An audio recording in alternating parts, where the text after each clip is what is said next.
स्वागत करता हूं आपका अपने YouTube चैनल योग्यता institute of future science. Basic से हायर लेवल तक मैं आपको क्वेश्चन सिखा रहा हूं और जेई के जो एग्जाम हो रहे हैं सबका एनालिसिस कर रहा हूं। सबसे सटीक सबसे बेस्ट एनालिसिस अपना रहेगा, ठीक है। चाहे कोई कुछ भी लिखे, डजंट मैटर।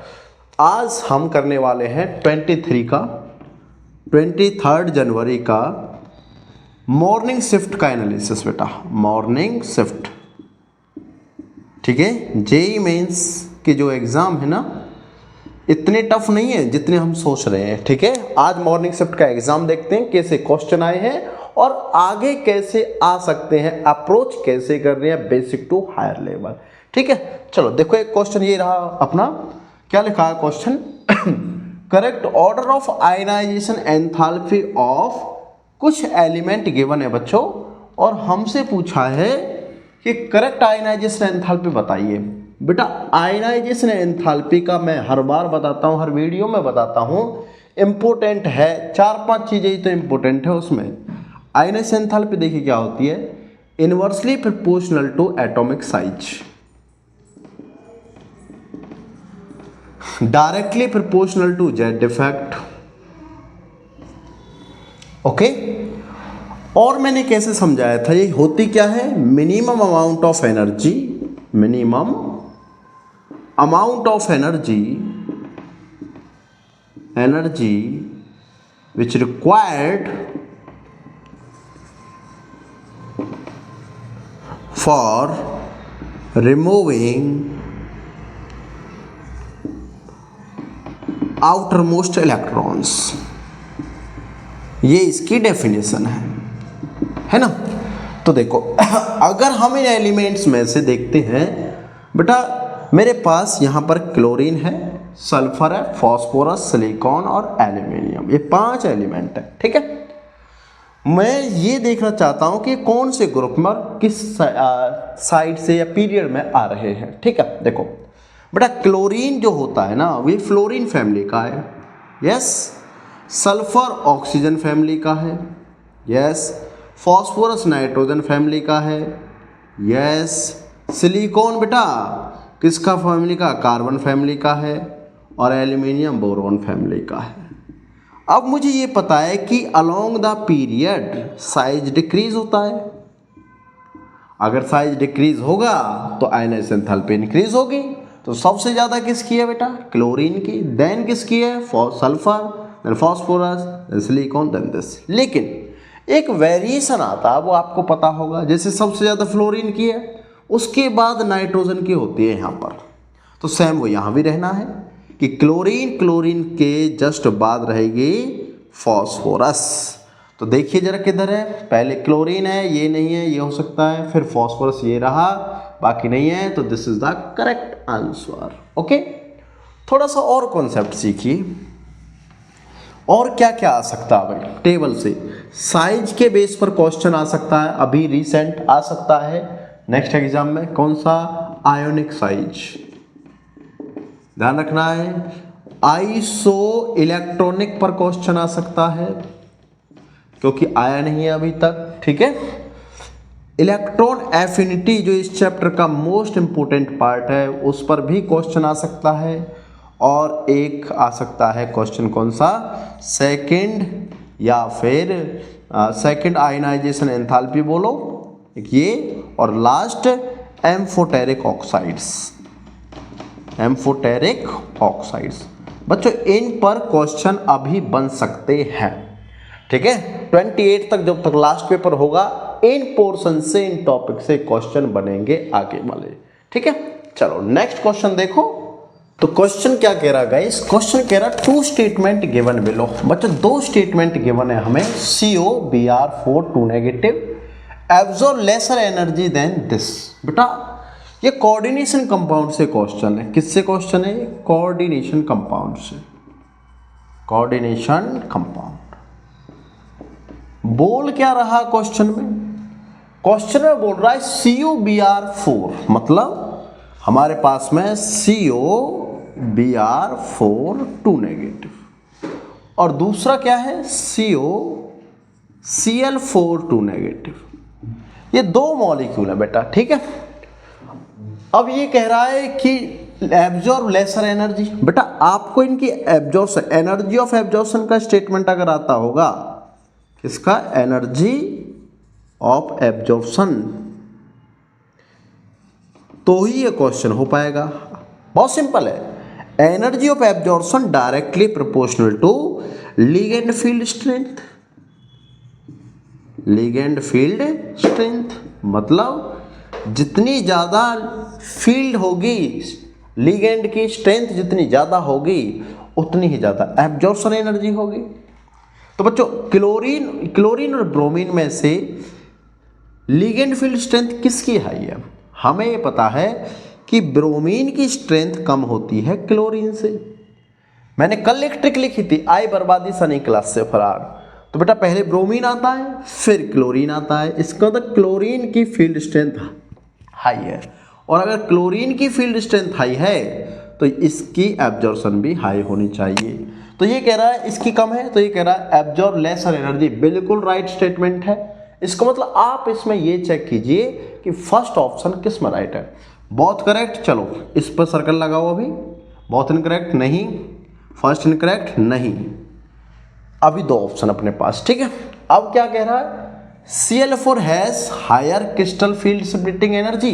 बेटा एक बात सुनिए कि CCl4 है, जब फील्ड स्ट्रेंथ हाई होगी तो उसकी CFSC भी हाई होगी, CFSC भी हाई होगी, ये भी डायरेक्टली होता है, ठीक है। ये रिलेशन याद करके जाना, CFSC बिल्कुल राइट है, ये स्टेटमेंट राइट है, इसका मतलब both are correct, second not correct. बोला बात क्लियर है? बहुत सिंपल सा क्वेश्चन था, हमने चुटकी में सॉल्व कर दिया। यस, चलो नेक्स्ट क्वेश्चन देखो।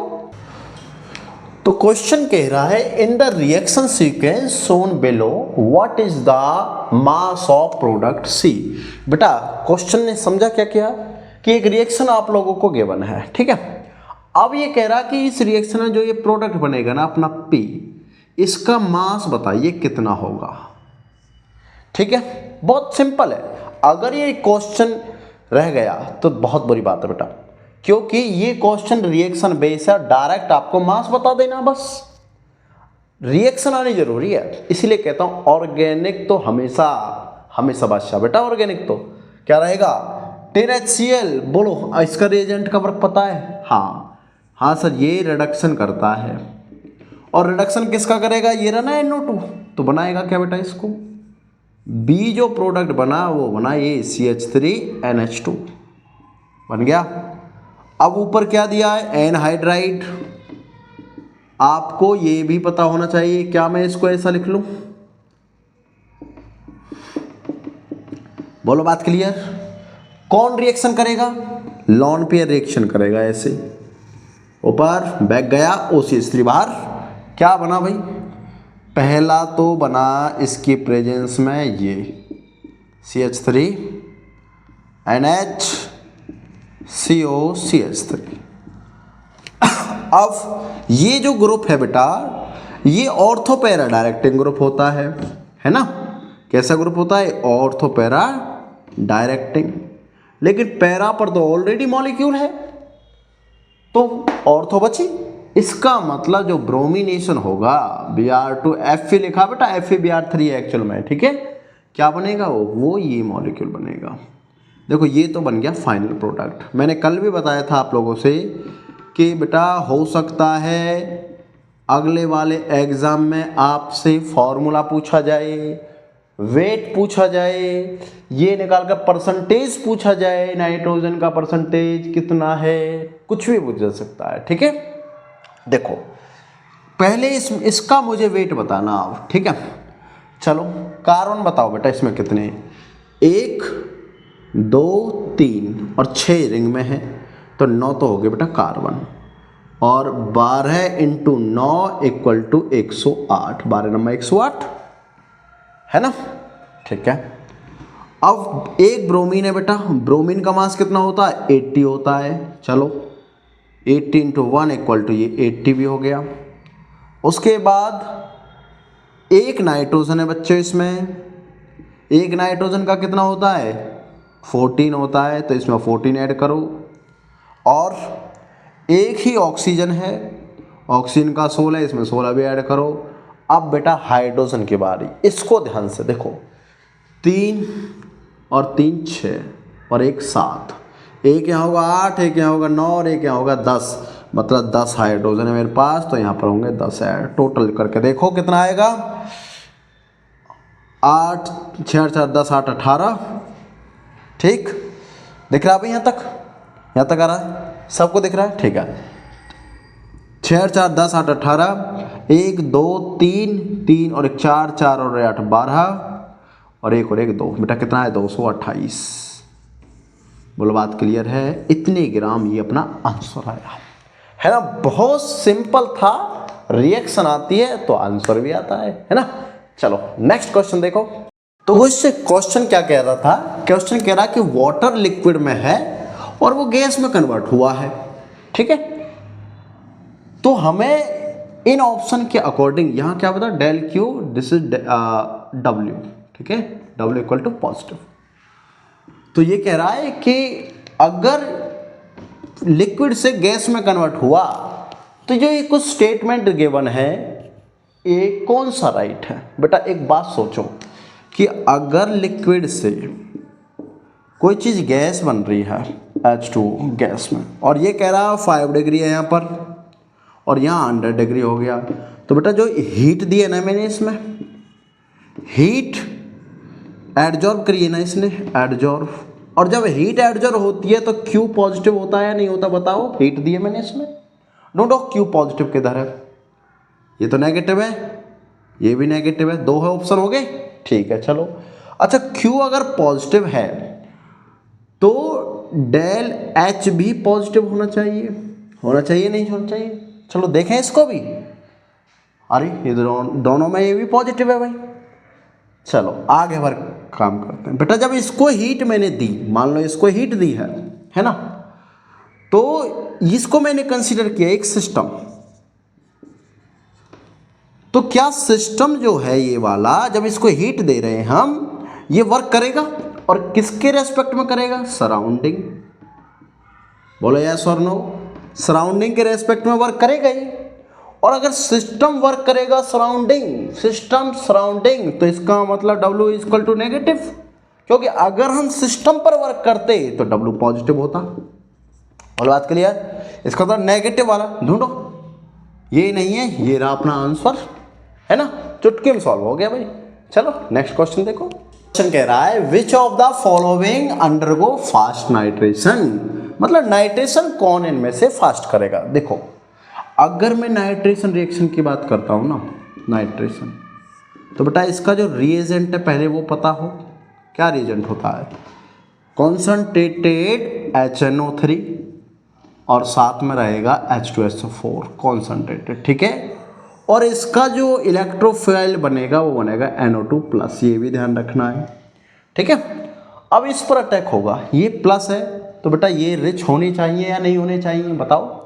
हाँ चलो इसकी बात करते पहले, हमने इसको ओपनली लिखा NO2, उसको लिखा मिथाइल वाले को CH3, एसिड को लिखा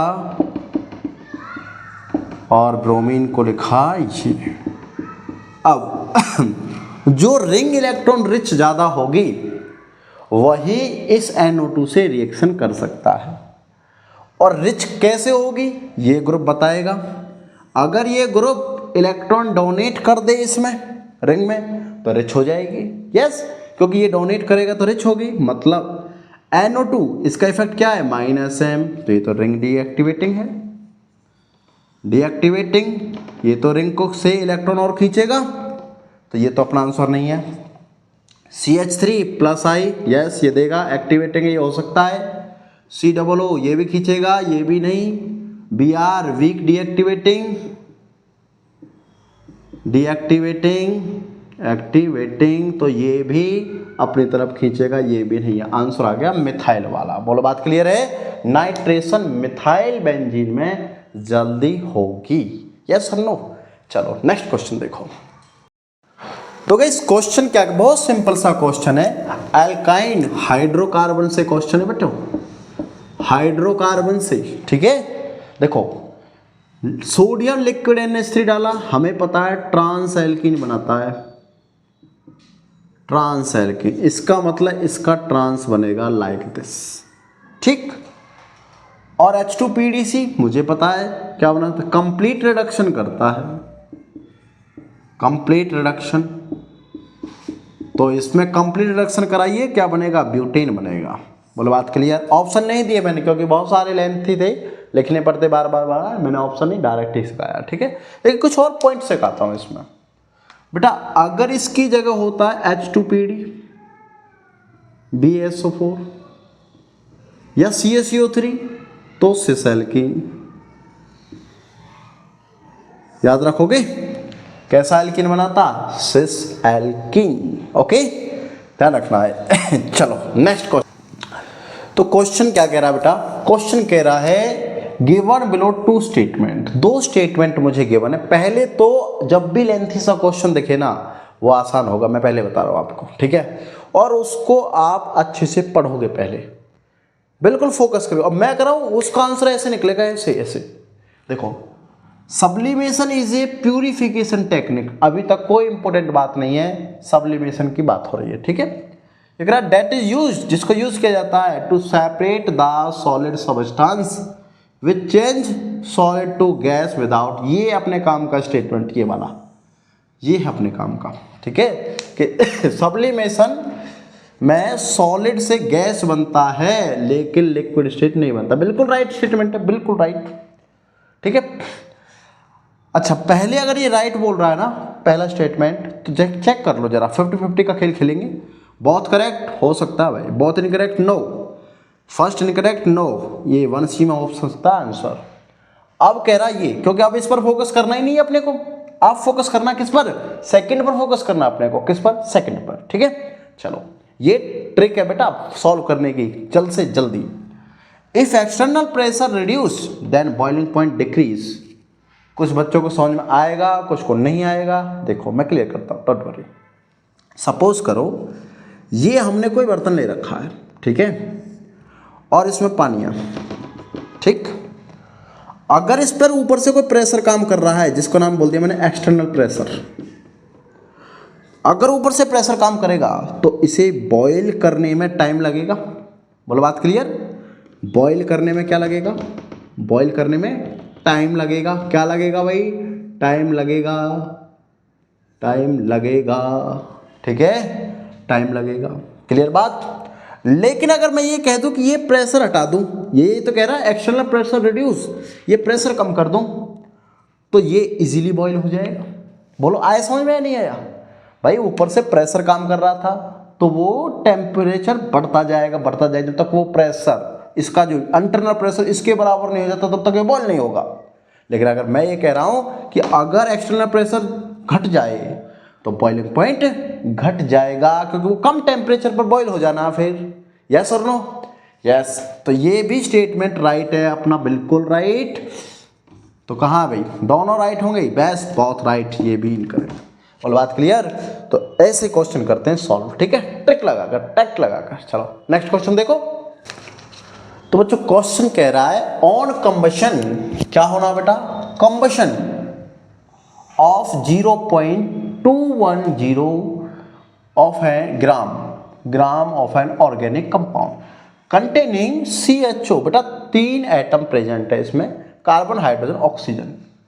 और क्या क्या दे रहा है, यहां से वाटर और ये CO2 0.307। Find out percentage of hydrogen and oxygen. बेटा ध्यान रखना है, हाइड्रोजन कार्बन नहीं पूछा बेटा, ऑक्सीजन पूछा है, ठीक है। तो देखो अगर इतने ग्राम इसमें से ये आ रहा तो क्या मैं परसेंटेज निकाल लूँ इसका। पहला पॉइंट, परसेंटेज ऑफ क्या चीज, हाइड्रोजन निकालो हाइड्रोजन, और यहां परसेंटेज ऑफ कार्बन, और यहां परसेंटेज ऑफ ऑक्सीजन, तीनों निकालेंगे, ठीक है भाई। परसेंटेज ऑफ हाइड्रोजन निकालने का फॉर्मूला क्या बताया था मैंने, कि अगर मेरे पास ये वाटर है, अब मुझे पता है इसमें 2 H है ना, एक का सकाऊंगा दूसरे का डायरेक्ट करूंगा भाई, ठीक है। ये 18 ग्राम होता है टोटल, एक ऑक्सीजन 16 और 2 ये हो गए 18, तो इसमें कितना 2 ग्राम। इसका मतलब 18 में 2 है तो इतने में कितना हाइड्रोजन होगा, निकाल सकते हो? यस। कैसे? तो 0.127 में ग्राम में कितना भाई, 2/18 गुना 0.127, और ये अप्रोक्स आने वाला है अपना 0.01411 ग्राम। ये कैलकुलेट कर लेना। ओके। परसेंटेज ऑफ कार्बन कैसे निकलता है बेटा?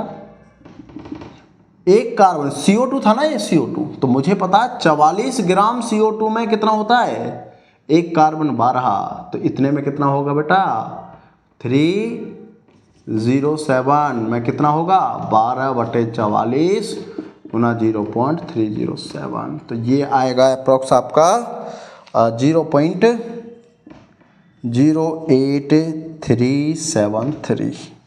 बोलो बात क्लियर? यस और नो? भाई परसेंटेज आ गया, आ गया, चलो ठीक है। मतलब कार्बन ये आ गया, क्या हाइड्रोजन आ गया, ये क्या आ गया, हाइड्रोजन का वेट आ गया, वेट ऑफ हाइड्रोजन, और ये क्या है, वेट ऑफ कार्बन। आ गया भाई। अब क्या करना है मुझे, मास ऑफ ऑक्सीजन निकालना है। क्या निकालना है? Mass of oxygen. पहले परसेंटेज बाद में, पहले मास ऑफ ऑक्सीजन निकालो। मास ऑफ ऑक्सीजन बेटा, इस कंपाउंड में से मास ऑफ ऑक्सीजन निकालेंगे तो क्या इन दोनों को सम करूंगा, इसमें से घटाऊंगा, क्या आएगा भाई, 0.210 माइनस, इनको सम करो, 0.01411 प्लस 0.08373, इनको सम किया तो बेटा इनका सम करके कैलकुलेट कर लेना, वैल्यू आएगी अपने पास में 0.11216 ग्राम। यस और नो? यस और नो? अब निकालते हैं परसेंटेज ऑफ हाइड्रोजन। कैसे निकालेंगे परसेंटेज ऑफ हाइड्रोजन? कि ये जो वैल्यू है हाइड्रोजन वाली, इसमें कितना परसेंटेज का जरा निकालते हैं, अभी बताते हैं। देखो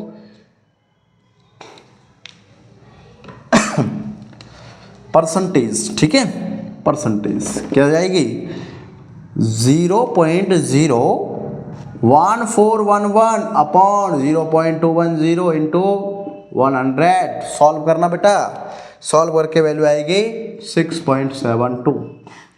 और ऑक्सीजन निकालो, परसेंटेज ऑक्सीजन का 0.11216 अपॉन कितना टोटल, 0.216 इंटू 100, और ये जो वैल्यू आ रही है बच्चों, ये आएगी 53.41। क्लियर? तो देखो हाइड्रोजन की परसेंटेज 6.72 और इसकी 53.41 है कहीं 53, नो, ये ऑक्सीजन की है, हमें हाइड्रोजन पहले चाहिए, ये नहीं है, ये हाइड्रोजन, ये yes, this is not, this is the answer. बहुत सिंपल क्वेश्चन था, ठीक है। ऐसे ही क्वेश्चन हर एग्जाम में एक क्वेश्चन मिलेगा भाई, ध्यान रखना, करके जाइए। पीओसी में मैंने सिखाया वन शॉट में इस तरीके का क्वेश्चन कैसे सॉल्व करना है, सब सिखाया है। वन शॉट देखो, आंसर आएगा, ठीक है। चलो नेक्स्ट क्वेश्चन देखो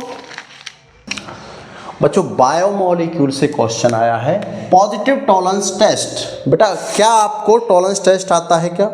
क्या सभी को टॉलरेंस टेस्ट आता है क्या? देखो बहुत सिंपल था, मैंने आपको ये सिखाया था कि जिसमें भी फ्री एल्डिहाइड ग्रुप हो, कैसा हो, फ्री, वो टॉलरेंस टेस्ट देगा। कैसा टेस्ट देगा वो? टॉलरेंस पॉजिटिव, ठीक है, पॉजिटिव देगा। अब किस में है वो फ्री? यहां तो किसी में नहीं है।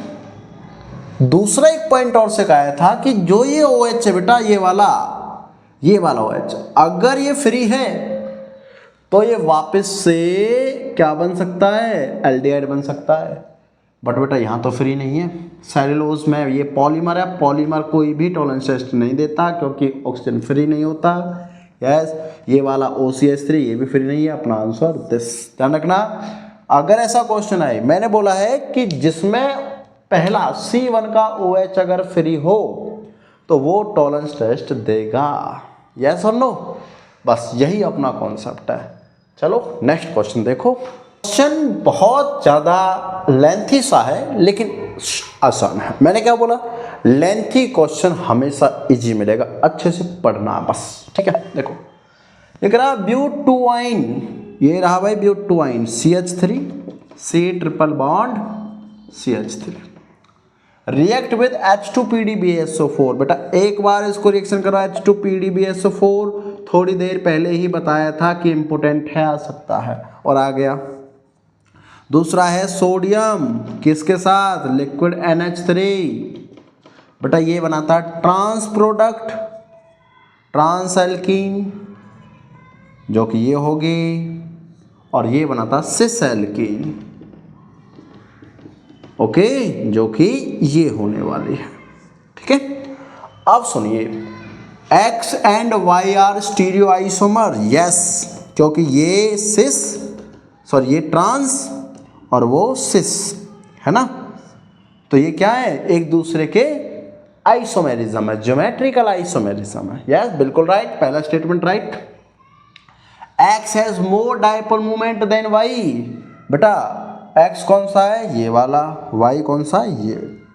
क्या इसका डाइपोल मोमेंट हाई है? मैंने आपको बोला था कि ये इधर अगर इलेक्ट्रॉन डोनेट कर रहा है, ये इधर, दोनों की डायरेक्शन एक जैसी है, पर्टिकुलर डायरेक्शन में इलेक्ट्रॉन नहीं गया, इसका मतलब सिस का डाइपोल मोमेंट हाई। यस, ये भी स्टेटमेंट राइट। अगर डाइपोल मोमेंट हाई है तो बॉइलिंग पॉइंट भी हाई होगा, लेकिन मेल्टिंग पॉइंट कम होगा। X has more boiling point, बिल्कुल right. X and Y gives different product with O3Zn, no, same product देंगे। कैसे बेटा, यहां से टूटेगा तो भी एल्डिहाइड मिलेगा, और ये टूटेगा तब भी एल्डिहाइड मिलेगा, सेम प्रोडक्ट। इसका मतलब फोर्थ नहीं है, ढूंढो, फोर्थ नहीं होना चाहिए, फोर्थ है हटाओ, फोर्थ है हटाओ, फोर्थ है हटाओ, आंसर आ गया। बोलो क्लियर, यस और नो। चलो एक नेक्स्ट क्वेश्चन और देख लीजिए, लास्ट क्वेश्चन, अपने पास इतने ही क्वेश्चन अवेलेबल हैं। देखो कैसे, क्या क्या कह रहा क्वेश्चन, बच्चे इसको थोड़ा पढ़ेंगे, समझ में नहीं आया, मुझे लगता है तुक्का लगाएंगे या फिर छोड़ के आएंगे, लेकिन बहुत ही जी है। देखो कैसे, ये कह रहा है 10 ml of 2 molar NaOH solution is added to 20 ml of 1 molar in a beaker. मतलब 10 मोलर और 10 ml, कितने मोलर, 2 मोलर, क्या चीज़ है, NaOH, ठीक। और बच्चों 20 मोल ml 1 मोलर क्या है, HCl, ठीक है। इन दोनों को ऐड किया गया। बेटा जब NaOH और HCl ऐड होते हैं तो रिएक्शन होती है न्यूट्रलाइजेशन, न्यूट्रलाइजेशन, बोले यस और नो। और न्यूट्रलाइजेशन होगी तो ये NaCl बना और प्लस में H2O बना, ठीक है। यहां तक हमने ये कर लिया, मिक्स किया था, ठीक है। ये कह रहा 10 ml, इस सॉल्यूशन में से 10 ml is poured into a volumetric flask of 100 ml containing 2 mol HCl। मतलब मोल कितना उसका, एक और 100 फ्लास्क है एक, ये ऐसा, इसमें HCl है बेटा, कितना, 2 मोल, ओके। वॉल्यूम कितना है, वॉल्यूम 100 ml, ठीक है। ये कह रहा अगर ये इसका 10 ml इसमें मिक्स कर दिया जाए,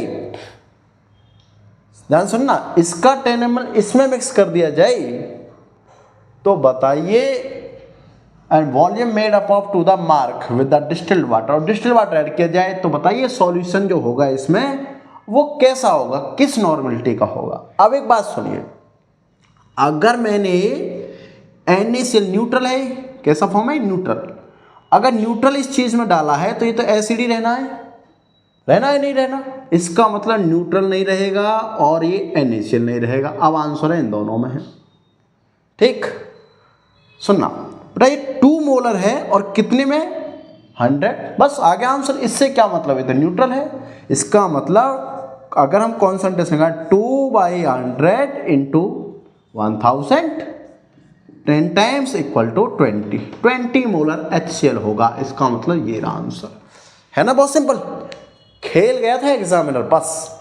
चलो अपना जितने पास अपना सॉल्यूशन था हम लोगों ने पूरा सॉल्यूशन किया, और मेरे अकॉर्डिंग केमिस्ट्री आज भी इजी आई है, बहुत ज़्यादा इजी है। जिस बच्चे से नहीं हुई समझ लो अच्छे से पढ़ के नहीं गया है, या फिर कोई भी कारण हो सकता है, या ये हो सकता है कि आज का दिन बेचारे का थोड़ा वैसा रहा हो, ठीक है। लेकिन फिर भी मैं कहूँगा जो अच्छे बच्चे थे जिन्होंने पूरी क्लास अटेंड की हैं, सबसे बेस्ट पेपर गया होगा ये वाला, क्योंकि क्वेश्चन इतने इजी थे, बहुत ज़्यादा। चलो बाकी आप प्रिपेयर रहिए अगले एग्ज़ाम के लिए, हमारी शुभकामनाएं आपसे, ठीक है। एक जानकारी मैं फिर आपको देता हूँ लास्ट वीडियो में, जैसे कि हर बार बोलता हूँ कि 1 फेब से अप्रैल जेई के लिए हम कंसेप्ट वीडियो अपलोड करने वाले हैं विद क्वेश्चंस, ठीक है। तो ज़्यादा से ज़्यादा बच्चों तक ये जानकारी दीजिए और चैनल को लाइक शेयर और सब्सक्राइब कीजिए। Thank you very much.